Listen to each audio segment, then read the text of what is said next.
I couldn't bear the thought of being stuck with a pregnant woman, making me raise the child alone. His eyes showed disgust, but a big smile spread across his face, knowing this day would come. Even though I had seen it coming, I quickly went to my room, returned with some papers, and handed them to Adam. His face twisted in shock. "What the hell? What's this all of a sudden?" he yelled. "Well, it was your idea. Now, sign it quickly. I'll submit it tomorrow," I said firmly.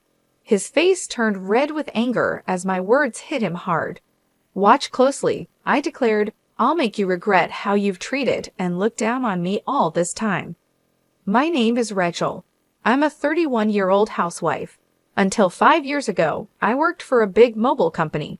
I met Adam Johnson, my boss, when I was 26. We quickly fell in love and got married. Adam, who was 5 years older than me, was very reliable, especially when teaching me the job as a newcomer who didn't know much. I was very grateful for Adam's clear instructions. We became friends and often went out to dinner. When he asked me out, I was thrilled, especially since I had never dated anyone before. It's embarrassing to admit, but as a cartoon enthusiast, I was always more interested in 2D characters than real men. However, seeing my high school and college classmates getting married, I started to feel the pressure. When I fell in love with Adam, I secretly promised myself that he would be my first and last love. So when we started dating and got married a year later, I was overjoyed. I was extremely happy. Adam was good-looking and popular among our female coworkers. I was proud to be his wife, and many congratulated us, saying things like, "Congratulations," or "I'm jealous, but I wish you happiness." I was filled with joy and couldn't imagine what was coming next. "You're quitting your job," Adam said. "You're married to me now, so you quit your job, right?" He informed me the day after we registered our marriage. Adam surprised me with this news. "I've always wanted my wife to focus only on the house," Adam said. "Don't worry, I can support both of us with my income," he added. But this was so sudden, and he had never mentioned it before. I was shocked. Adam had never talked about me quitting my job before our marriage. I had taken my current job because my father recommended it, and leaving without notice didn't feel right. I wanted to explain this, but the look in Adam's eyes warned me not to argue, so I stayed quiet. "I should have told you, but it's done. Starting tomorrow, you don't need to go to work. I'll handle the transition," Adam declared. The news about starting tomorrow was so abrupt it made me feel dizzy, but Adam's words were firm. Since he had been my boss, I felt I couldn't oppose him. Even though I had to leave my job without saying a proper goodbye, I was determined to make our marriage work. Adam had entrusted me with taking care of the house, and I wanted to meet his expectations. I worked hard at household chores, preparing meals, and focusing on Adam's favorites. Although Adam ate without saying anything about the taste, I longed for a word of appreciation. After quitting my job, I felt like no one recognized me anymore. One day, Adam asked, "Is my jacket clean? I have an important meeting tomorrow." "Yes, of course," I replied, seeing his domineering side with old-fashioned views. I reminded myself how lucky I was to have married him and tried to meet his expectations. With no personal income, I had to rely on Adam for everything. Our relationship often felt more like that of an employer and housemaid than a husband and wife. Our married life was generally smooth until one day when I fell ill and couldn't get out of bed. I felt very tired and weak, thinking I would catch up on housework the next day. Adam entered the bedroom and angrily asked, "What are you doing? Get up and make some food," as he kicked the blanket off me. "I'm sorry, I'm feeling unwell. Can you manage something for yourself today?" I explained, hoping for understanding. Instead of nodding or comforting me, Adam frowned and said, "You don't work, yet you're lying down just because you feel a bit sick. Pathetic? Get up," and kicked me again. The day Adam came home after midnight was the day I chose to share some news. However, when he entered, the smell of alcohol made me feel nauseous. His face was flushed and he staggered as he walked. It was surprising how much he had drunk, especially without notifying me, even though I had prepared dinner. I stood in disbelief. I got up from the bed, never thinking he would demand housework from his sick wife. I had never imagined he could be like this before we got married. Maybe it was my fault for not seeing it, but it was just too much. I found myself doing chores while tears ran down my face. Several days passed, and my health didn't get any better. Then I realized I had missed my period. Panicking, I rushed to the drugstore to buy a pregnancy test. When I tried it, the result was positive. Tears of joy flowed naturally, and I decided to share the news with Adam when he got home from work. My spirits were lifted instantly. The day Adam came home after midnight was the day I chose to share the news. But when he walked in, the smell of alcohol made me feel sick. His face was flushed, and he staggered as he walked. I was surprised by how much he had drunk, especially since he hadn't told me he would be out drinking, even though I had prepared dinner. Eager to share my pregnancy news, I told my intoxicated husband, "I haven't been to the doctor yet, so it's not confirmed," I began eagerly. However, Adam's face darkened as he responded, "A child? What have you done?" His tone was harsh, unlike anything I had ever heard from him before. "I don't want a child." "Damn, this is the worst. If you're going to have it, raise it yourself," he said. His cruel words shocked me. He rudely stripped off his clothes and headed to the bathroom. I couldn't believe it. I couldn't understand why he would say such irresponsible things about our baby instead of being happy. The joy I had felt moments ago was immediately replaced with deep sorrow. Why would he say such things? He had never mentioned not wanting children before. We hadn't even been using contraception, so I naturally thought we both wanted children. As I hung Adam's jacket and was about to take his shirt to the washroom, I noticed something else. A piece of paper had slipped out from the pocket of his dress shirt. I could tell it was a receipt because of its texture. At first, I thought it was just a receipt from tonight's gathering and was about to throw it away. But then I saw the name of the place. "Is this a motel?" My hand trembled as I held the receipt. It was indeed a motel. The shock of this discovery weighed heavily on my heart. Why doesn't Adam love me? Isn't marriage supposed to be between two people who love each other? We've only been married for just over a year. How could this be? I have been lost in imaginary romances for years, never really experiencing a true relationship. I couldn't accept this harsh reality right away, but the idea of Adam cheating started to make sense, and everything began to fall into place. Had Adam been using me from the start of our marriage? Was he truly in love with the person he was cheating with while I was just a convenient housekeeper? These doubts swirled in my mind. Was that why he reacted so harshly when he found out I was pregnant? As I struggled with these thoughts, nausea set in, and I became convinced something was wrong. Yes, there was no doubt now maybe the reason he made me quit my job was because his mistress worked there. Everything started to make sense, as if he had married me for stability, not love. The line between reality and my imagination became blurry, but I couldn't deny the cruel words he had said after learning about my pregnancy. That day, I decided to gather evidence of Adam's cheating. From then on, his cold behavior toward me was undeniable. It was as if he couldn't forgive me for getting pregnant. Even though he knew I was suffering from morning sickness, he would deliberately eat smelly foods near me and criticize my housework, forcing me to redo tasks. My pregnant body had to endure a lot, and my heart felt heavy. Despite this, I continued to investigate his affair.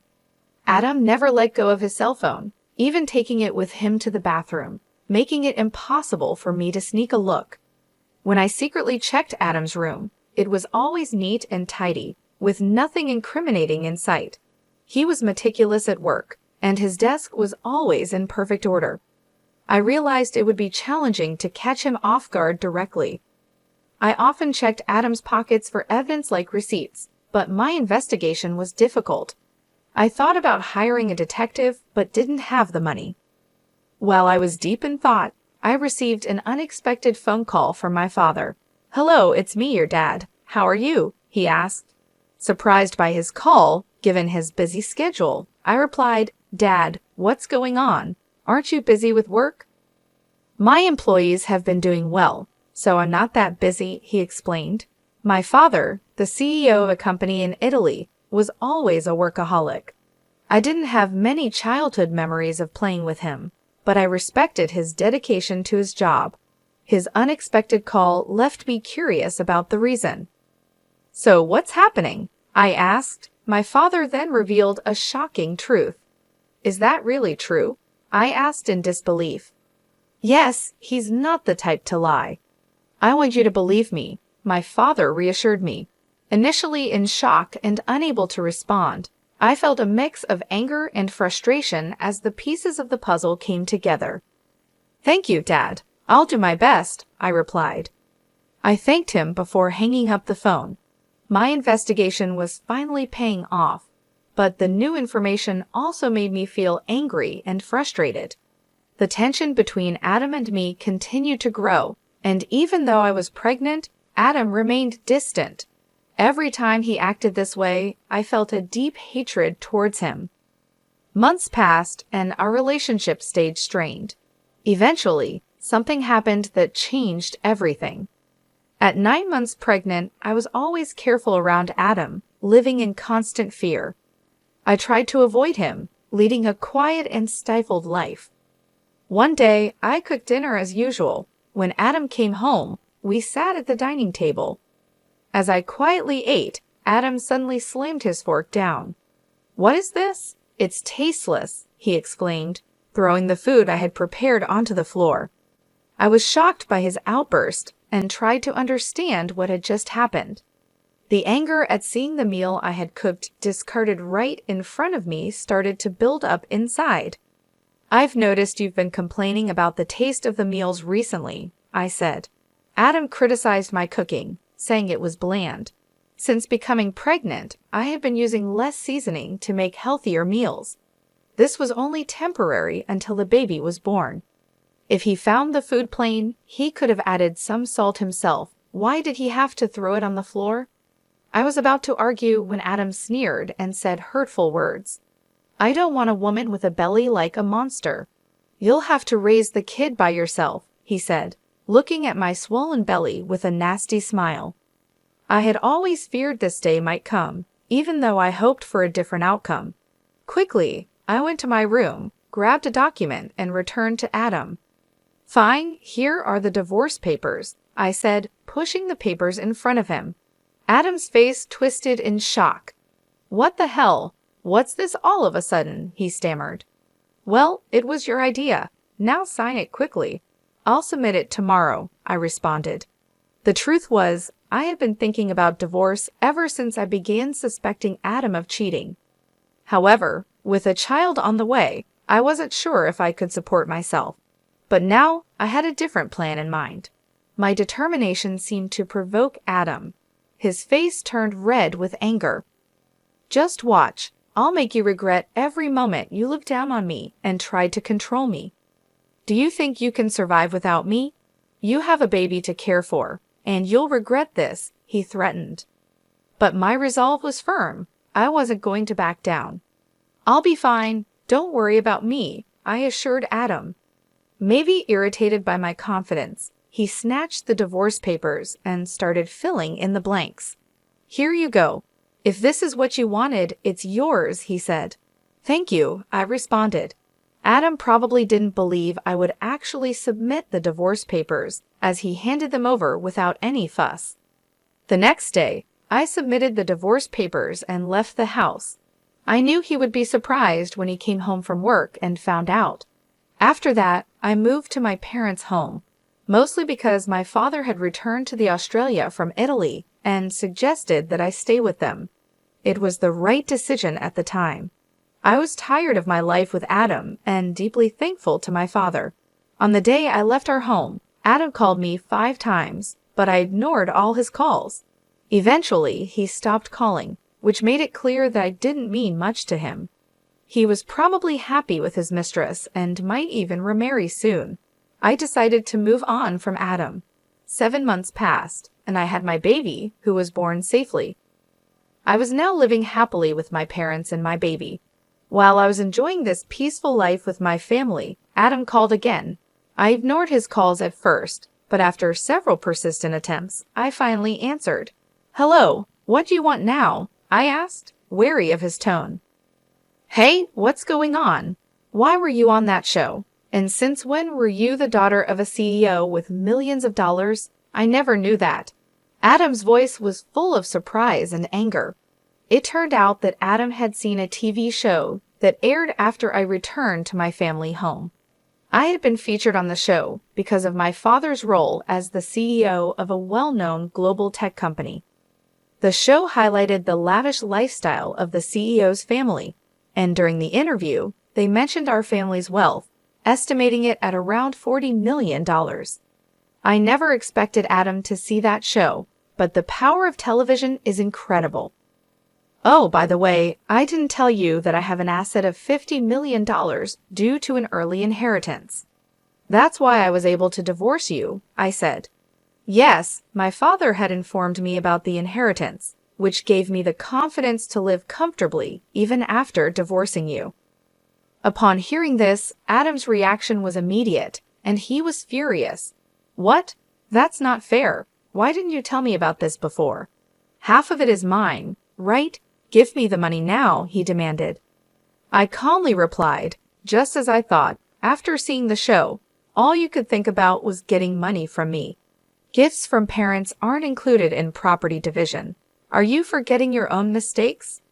Adam seemed confused and asked, "What are you talking about?" I continued, "I'm tired of your anger, Adam. You called me, so you should know you can't blame me for what you did. You cheated, didn't you? With your new wife, who's a junior from your company. You started dating her even before our marriage." Adam was clearly shocked by the information I had from my father. I finally had the upper hand. "Did you think I wouldn't find out? My father has many contacts in your company, and one of them told me about your affair. I've never mentioned it, but I will be demanding child support." Still in denial, Adam protested. "Stop joking. Why should I pay child support? It's all because of you, right? You got pregnant on your own and slacked off with household chores. It's all your fault." Hearing Adam blame me without apologizing for his own mistakes was unbelievable. I couldn't believe I was ever married to someone so lacking in common sense. I knew then that leaving him was the right decision. Adam continued, "I'm broke. My wife spent all the money I earned, and now I'm in debt," he pleaded. Hearing his pathetic excuse, my anger turned into sheer disbelief. I never wanted to deal with such an unreasonable person again.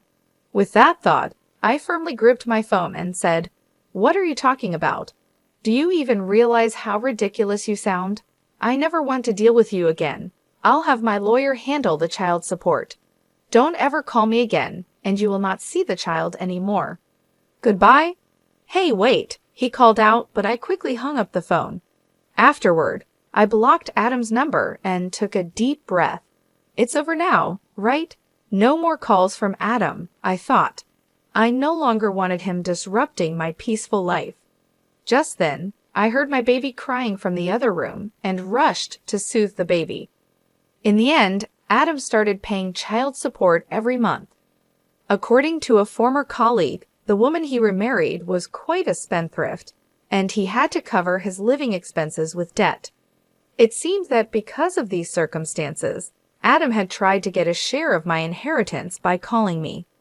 However, Adam didn't get a single penny from me. Now, his expenses were more than his income, and he was struggling. Whether it was because he felt his life was falling apart, or he couldn't stand being looked down upon by his colleagues, things only got worse for him. He made the mistake of starting his job search only after leaving his current company, which forced him into a life of poverty. Hearing this from a colleague didn't affect me at all. I thought he deserved every bit of the hardship. The harsh words and cold behavior he showed me will never fade from my memory. I sincerely hope he gets what he deserves.